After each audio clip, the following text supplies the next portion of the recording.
it's very hard to kind of plan out a 10-year, 20-year, kind of life plan. I think a lot of people say this, so it's not like it's very expected that people can have such structured plans for their life. But I feel like one of the things that I solve for is, I don't know, what's both intellectually interesting and personally challenging. And I always try to stay, I'm almost, sounds cheesy, but true to that. It's just that as I change, and if you surround yourself with different environments, you discover new things, you kind of find that things that are interesting, intellectually curious, also evolve. For a long time, I was very interested in a lot of like fundamental science, especially physics and mathematics, because I found that amazing human achievement to kind of create these sources and bodies of knowledge, but also something very on principle, just intrinsically deep and rich. It was like, there's always these like deep philosophical issues about whether it's actual truth and to what extent is it like persistent truth. So it was just like interesting to me on many levels. And I stayed within that, academic pursuit because it continued to be very enriching experience. And also just the people that I met were, who shared these interests. It would continue to feed on itself. The other thing I thought about mathematics was that it's very, it kind of trains you, or at least like in the preferences that I prefer, it trains you how to think on a very fundamental way that I felt was going to be applicable for a lot of other things. And so, I mean, obviously I didn't run the counterfactual experiment of not doing that, but I do feel like I have applied that, like what I learned there, at least in just like how exhaustive and comprehensively I'm able to kind of break down problems from that. And so that was a little bit maybe of like foresight thinking. I'm like, okay, a lot of other things, maybe it's a little bit easier to kind of enrich on my own, but like doing pure mathematics is like, it will open up a lot of other doors that like I can evaluate later on if I want to do, but it would be really hard to kind of amass that background if I didn't pursue it formally. But I guess like it satisfied one aspect of what I thought was interesting, but I also did a lot of kind of like artistic pursuits. How I sort of chose to go about it was really have very, I think, intense vertical experiences. And so what I mean by that is like I was very interested in like drama and acting when I was younger, and I lived in Toronto, so I was like, well, what actually works there? And so I kind of figured out like, how do you even like get into a movie or get into, like commercials. And it just turned out that a lot of things, it's almost like tinkering with like sociologically, how do things work? And so I kind of figured out they had to have an agent. And so I kind of got myself one and was able to kind of like become a unionized actress and got sent out for these various things. And this was all happening during high school. And I just think that these two more extreme, maybe interests and experiences and how I've really tried to actualize them just show, they're just examples of like how I like to pursue what is interesting to me without maybe having too much of a 10-year plan on like where they would lead. And so what happened with entrepreneurship was actually also quite natural in that realm. I mean, I came to Berkeley almost a decade ago for a pure math PhD, but halfway into it, I kind of realized that being a math academic was very different from maybe, the day-to-day is very different from just like the pure intellectual kind of interest that drew me into it in the first place. And so instead, having had more experiences in tech via internships, I just realized that is the cadence and the flavor of both the technical and product work was a lot more interesting to me. And so that's why I looked into somehow working in tech, probably most obviously as a machine learning, engineer, and then learned a little bit more about like what investing in venture was like, and kind of put myself in a position to actually be an investor at a venture firm, which was also a weird jump. But like all of it was just kind of like just learning more about what other types of careers would be a really good source for me to apply all of these things these skills I've accumulated, but also kind of my interest in people and projects and tech. And so finally entrepreneurship was like culmination of that, because when I was investing, I was very kind of like became intimately familiar with like, what does it mean to even build a venture scale business, have customers, build a product, ship things, and then also raise money. And so that kind of work is very different from investing. But fortunately, by sitting on the investing side, you take a much more detailed peek into it. And so I just realized that building things was a lot more kind of, that's what I wanted to do rather than just investing. And so became an entrepreneur for this particular problem space. I don't want to give the sense that like I don't plan, because I totally agree. It's like for a lot of these like longer term goals, you have to kind of plan in order to amass enough kind of like backdrops and context in order to go into stuff. But it's more like kind of like maybe reassessing on a several year timeline to see like, is what I'm doing right now kind of just maximally both satisfying and really kind of allowing me to harness all the kind of creative interests that I have. And so when I do these like frequent check-ins, I like to, and this is how I end up kind of pursuing a bunch of different opportunities, but also building a longer term strategy on like, what are the things that are important. So I guess like to your point, for pure math, going to grad school, in particular PhD program for pure mathematics definitely is not like a month or even a year decision. It's something that you have to kind of spend your entire undergrad kind of building into. But the kind of getting into that area was a lot more, I think, through kind of self-reflection, because when I kind of started undergrad, I was actually completely in history and political science, and I thought that was something that I was into. But then I just did a little bit more self-reflection and discovery, as we kind of all do in college, and then was able to, I think, get to a sort of more truer sense of like what would be persistent for myself.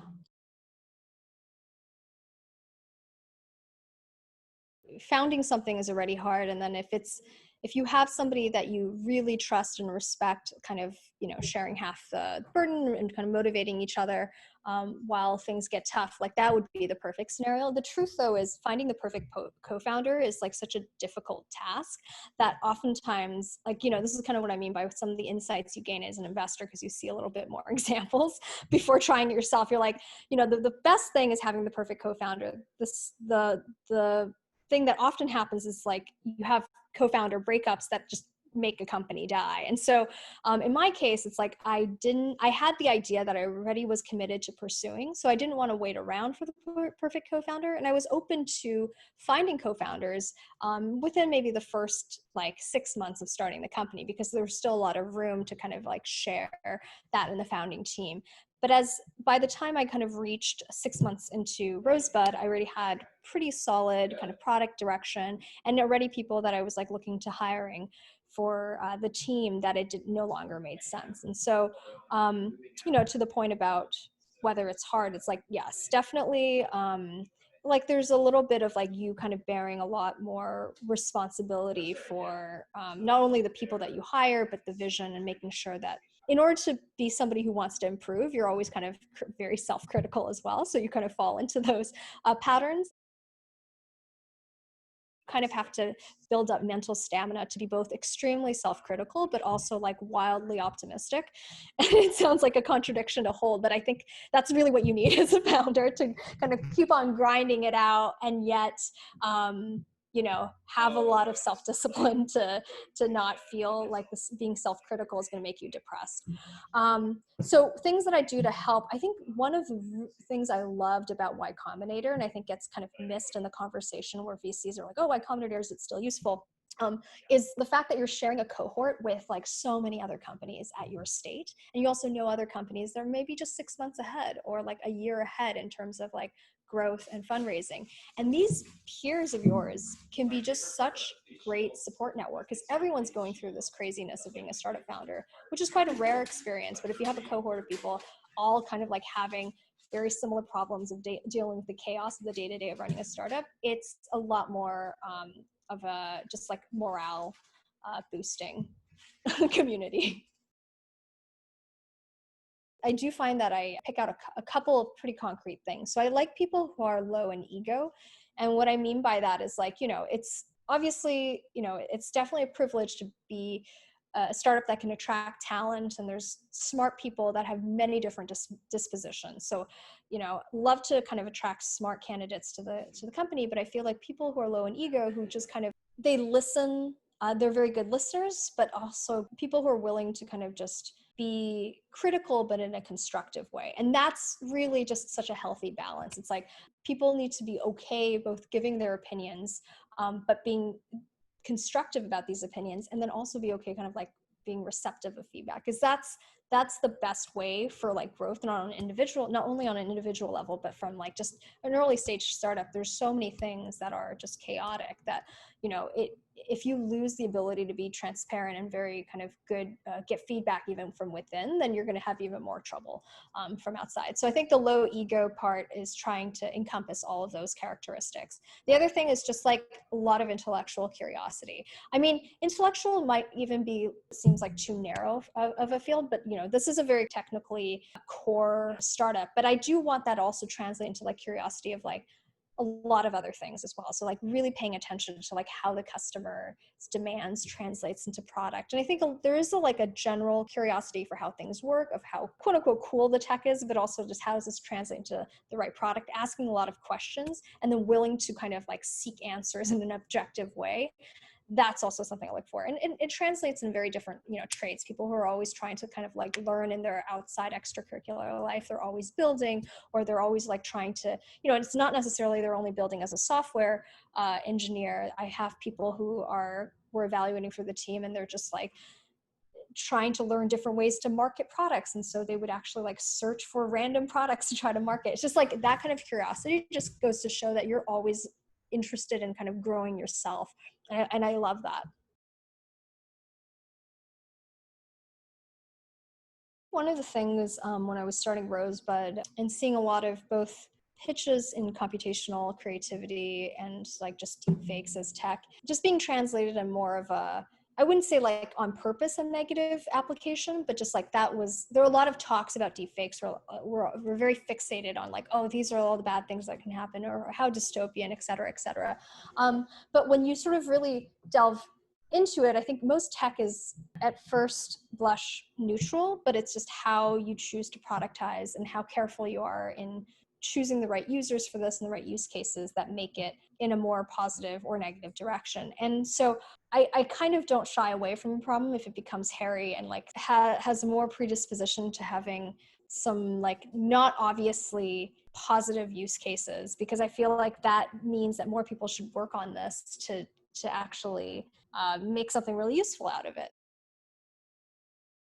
In the creativity use case, I think one part that makes this both an interesting product from a technical point of view, and also is why there's a lot of stickiness in a kind of a long-term product here, is that there's a lot of like cool research that comes out of like synthetic media and generating images and generating, fake people, but like getting it to work within the creative workflow where you're kind of augmenting maybe a marketer's kind of vision, or you're augmenting the ability to automate a photographer's ability to generate a lot of images. Like that's when you're going to develop the right kind of user base for that. And so when I think about like creativity, then I think about themes of like how do you amplify somebody's ability to do their work, but like what is their sort of goal in the beginning, right? They have some image in their mind and they want to create it. And so involving the human component is not, I think, just paying lip service to it. It's just like this is necessary in order to create a very successful product. And then it's also just interesting from a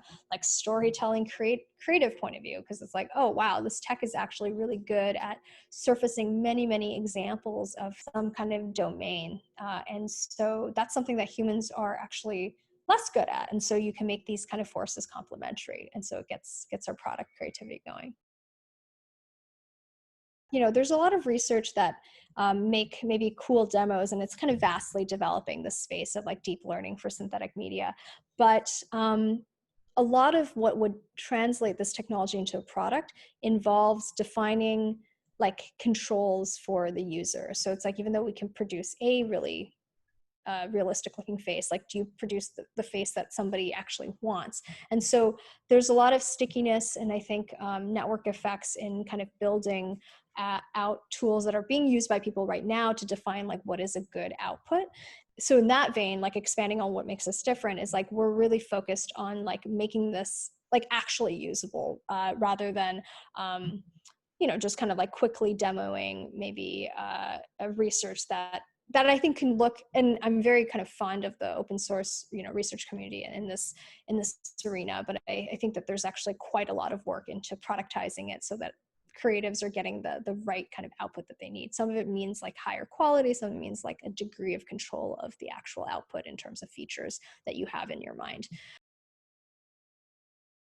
This tech stack is going to make a lot of visual content creation just wildly easier, because like you'll whether even you're a photographer now or you're a videographer now, it's like a lot of that stuff that you have to kind of shoot in the real world would probably not be needed. Like you can actually compose things that you can input into a computer and say like make woman standing on, I don't know, like desert island with this backdrop, and you'd be able to kind of produce that kind of stuff, and not just for photos but for videos as well. And so given that will happen, like what are the products and the kind of order of operations to build products that will get us there? Because it would be an unfair advantage to actually collect the right kind of data and train on the right kind of like workflows in order to produce something that's very high quality. But also like what does that enable us to do once we're there? Because it's like, I think there's something very kind of positive for storytelling, and you want to make sure that it kind of is used in these right ways. Just talk to customers. Always talk to, you can never talk to, like, you can always talk to more customers. I think one of the things, and it's stuff that, as an investor, you would know and you'll kind of say to people, but like, it's just like essential to doing a startup, because there's so many things that you have to get right. And especially if the tech is also quite hard, your iteration cycles could be much slower, but you have to resist that. You have to just like actually iterate faster and still talk to as many customers as you can. And so I think that actually can't hurt under any other circumstance. You have to talk to customers. Like, I don't want to burn myself out, because it's very easy just to keep on doing all things Rosebud. And it's not even like, it wouldn't even necessarily burn me out, because there's just so many like creative activities that are interesting here. I try to like have breakfast with my husband before just starting everything. I think that's really nice, and just just taking that, like, I don't know, 15 minutes to have your coffee, and sometimes we have pastries depending on what we're eating. I mean, especially since like basically the bedtime bleeds into daytime because everyone's working from home, and then you just get out of bed and you can just sit at your computer and start your day. I think just having some kind of way to segment is really healthy. Oh, you know what? I actually love Webflow. It's just fair to say. It's just like, even if you can code, I think it's just like the acceleration of like your ability to iterate, and then you can kind of share it with other team members, whether they're technical or not. Really, it's really good. I think it just also, it took a while to ramp myself up, because there's just a million parameters you can affect, but it's that also makes it more powerful. So now that I'm much better at it, yeah. So I like Webflow for iteration speed. Twitter both makes me crazy, but it's actually been really useful. I built my Twitter audience on like the deep learning folks. And so I consume most of my research knowledge through Twitter. And that's been just like really, there are other places you can go, like go on archive, et cetera. But like Twitter is where people are probably amplifying a lot of the visual results and GANs. And so that's like actually a concrete use case. And then, I mean, less so for VC Twitter. It is a promotional platform. Yeah, so I think mostly for the stuff in deep learning research, it continues to be like high signal to noise ratio. It's easy to kind of like fixate on maybe the success stories, but I like would love to have more podcasts where it's like, okay, tell me about all the things you like failed at. And then, just so people have like a really good distribution of like what, because like a lot of times there's like just confirmation bias for success stories, and you just don't know which of the features actually matter. And so just having a lot more like the podcast of like failures is like great. I would definitely tune into that. Doing a startup is always like I think everyone And I did YC, and it's like people are like, oh, why do people like pivot a lot? And it's like, no, this is what happens when you ask customers about what you built and you actually iterate. Sometimes whatever it's called pivoting, sometimes it's just like the house is always burning until you get to product market fit, and you just have to be brutally honest with yourself and like your assumptions, keep on iterating with customers. And so I think that that's like the true, like the honest story of like being a founder. It's like things can look wildly different, but it's just kind of this tenacity to like not falter because of that, or kind of get demoralized and have like your eye on the prize. Yeah.